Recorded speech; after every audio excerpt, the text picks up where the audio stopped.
The money in your bank account doesn't actually exist. Pause for a second and think about that.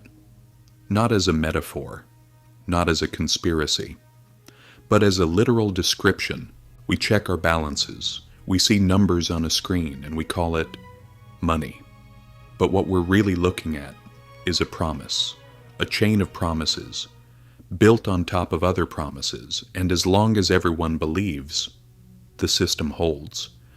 But the moment that belief cracks, even slightly, everything begins to change. We've seen that crack before. In 2008, when the screens turned red and panic spread across the world, banks stopped trusting each other, markets froze, and suddenly, liquidity disappeared. Headlines told a simple story. The crisis is over. The system has been saved. And for most people, that was enough.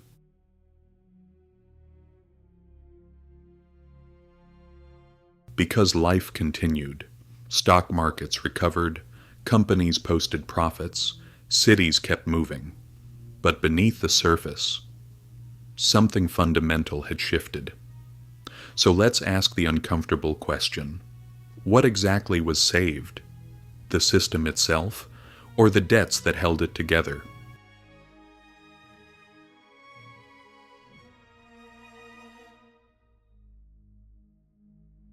If there was a true recovery, why did global debt explode from around $60 trillion in 2008 to over $300 trillion today? The answer is simple and deeply unsettling. The crisis didn't end. It was postponed, shifted forward in time and distributed across society.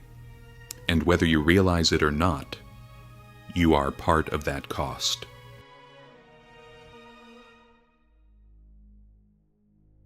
Because this pattern is not new.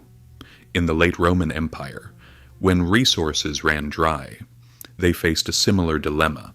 They couldn't fund wars, they couldn't sustain expansion, so they changed the money, not openly, not all at once. From the outside, nothing looked different. The coins had the same markings, the same authority, but inside, they were losing substance. This process is called debasement, and it comes with consequences. Prices didn't just rise, they exploded. Over 2,000% in some periods. Trade began to collapse. Trust eroded. Markets broke down. And the empire didn't fall overnight. It decayed, slowly, from within.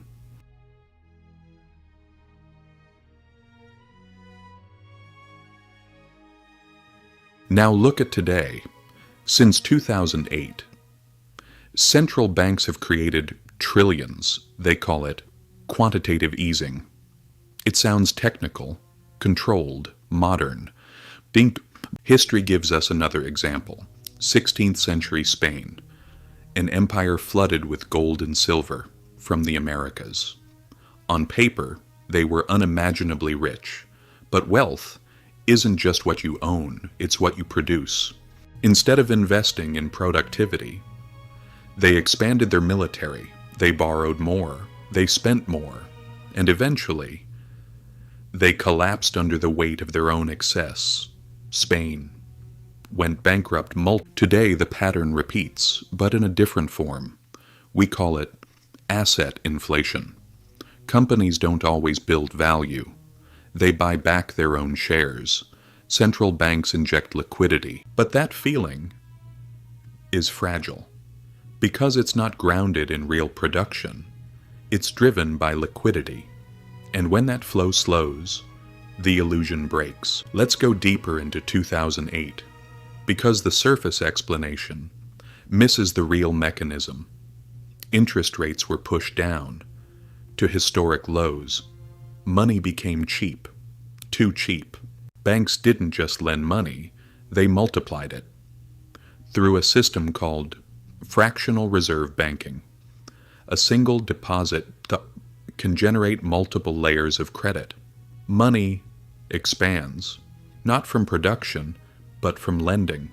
Before 2008, this system reached its limits. Risky mortgages were bundled together, turned into complex financial products, and sold as safe investments.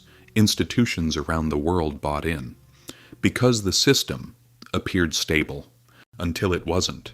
When housing prices fell, the entire structure unraveled. Like dominoes, banks failed, confidence vanished, and the system froze.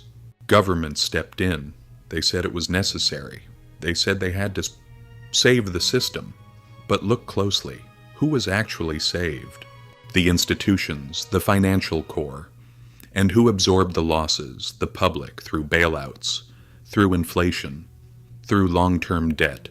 After 2008, nothing was truly reset. Debt didn't disappear. It moved. From private balance sheets to public ones. And it kept growing. At the same time, asset prices surged, and those who owned assets benefited the most. Wealth concentrated, inequality widened, not by accident, but by design of the system. Today, we're still inside that cycle. Debt continues to rise, growth slows, and pressure builds. Historically, these cycles resolve in only a few ways: inflation, default, or systemic reset. So where does that leave you? This isn't about fear, it's about clarity. Because once you understand the structure, you begin to see the patterns everywhere, and the question changes. It's no longer, is the system stable? But how do you navigate to this inside it?